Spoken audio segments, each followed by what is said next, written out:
సింగరేణి అవినీతిపై సిబిఐకి ఫిర్యాదు చేస్తాం. ఈరోజు కవిత ప్రతిరోజు వార్తల్లో ఉండడానికి రోజు ఒక ప్రణాళిక రూపొందించుకోవడం జరిగింది. అందులో భాగంగా నిన్న మనం ఒక వార్త చూడడం జరిగింది. ఏంది, ఎంగిలి పూల బతుకమ్మను చింతమడక నుంచెలే మొదలు పెడతాము, చింతమడక నుంచెలే చేస్తాము. ఇది నాన్న మీద ప్రేమనా లేకపోతే నాన్న మీద యుద్ధమా, ఊరి మీద ప్రేమ అనేది మనం ఒకటి చేయడం జరిగింది. దాని గురించి కూడా చర్చిద్దాము. సింగరేణి అవినీతిపై, సింగరేణికి గౌరవ అధ్యక్షురాలుగా ఉన్నారు. సింగరేణి అధ్యక్షురాలుగా ఉన్నంత కాలం అందులో అవినీతి కవిత గారికి గుర్తుకు రాలేదు. ఈ రోజు సడన్ గా సిబిఐకి ఫిర్యాదు చేస్తూ ఉంటారు. ప్రతి కాంట్రాక్ట్ లోనూ 25% కరప్షన్ ఉన్నది. కాంగ్రెస్ పెద్దలకు 10% వాటా. కట్టడి చేయకపోతే సింగరేణి భవన్ ను ముట్టడిస్తాం. తెలంగాణ జాగృతి అధ్యక్షురాలు. సింగరేణిలో జరుగుతున్న అవినీతిపై సిబిఐకి ఫిర్యాదు చేస్తామని తెలంగాణ జాగృతి అధ్యక్షురాలు కల్వకుంట్ల కవిత అన్నారు. ప్రతి కాంట్రాక్ట్ లోనూ 25% అవినీతి జరుగుతుంది. 10% వాటా కాంగ్రెస్ పెద్దలకు వెళ్తుంది. అవినీతిని కట్టడి చేయకుంటే హెచ్ఎంఎస్ ఆధ్వర్యంలో సింగరేణి భవన్ ముట్టడిస్తామని ఆమె రాష్ట్ర ప్రభుత్వాన్ని హెచ్చరించారు. సో ఈ 15% ఎక్కడ వెళ్తుందనే చెప్పలేదు. 20% కరప్షన్ జరుగుతుంది, 10% పెద్దలకు వెళ్తుంది. ఇంకా 15% ఎవరికి వెళ్తుంది?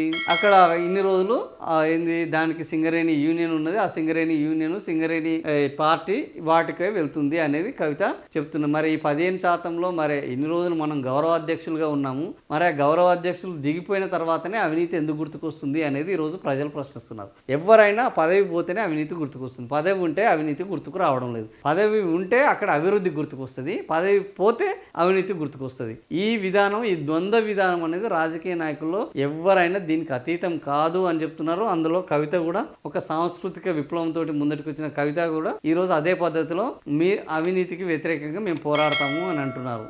ఇన్ని రోజులు మాత్రం అప్పటి నుంచి ఏది సింగరేణిలో గౌరవ అధ్యక్షురాలుగా ఉన్నారు. అవినీతికి వ్యతిరేకంగా ఏ రోజు పోరాడలేదు. సింగరేణిలో ఆ కరప్షన్ అనేది చాలా ఓపెన్గా కొనసాగుతుంది. అక్కడ ఉద్యోగాల్లో కరప్షన్ కొనసాగుతుంది, బదిలీలో కరప్షన్ కొనసాగుతుంది. అక్కడ గాయపడ్డ వాళ్ళకు మళ్ళీ రీప్లేస్మెంట్ ఇవ్వాలంటే, ఫిట్మెంట్ ఇవ్వాలంటే అవినీతి.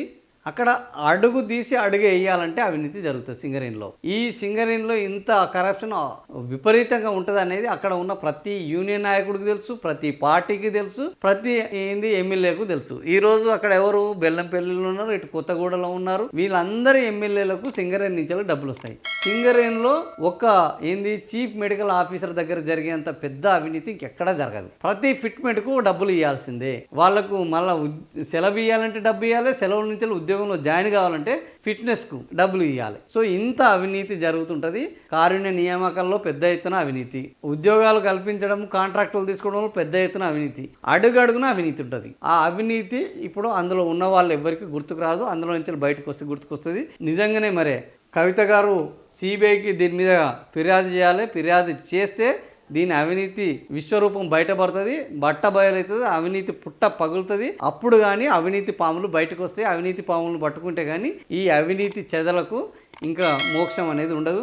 మరి సిబిఐ పైన ఫిర్యాదు చేస్తాము అని అంటున్నారు. చేస్తారా? కేవలం హెచ్చరికలకే పరిమితం అవుతారా? సిబిఐ వరకు వెళ్తామని మాత్రమే భయపెడతారా? నాతోని చర్చలకు రమ్మని ఆహ్వానిస్తారా?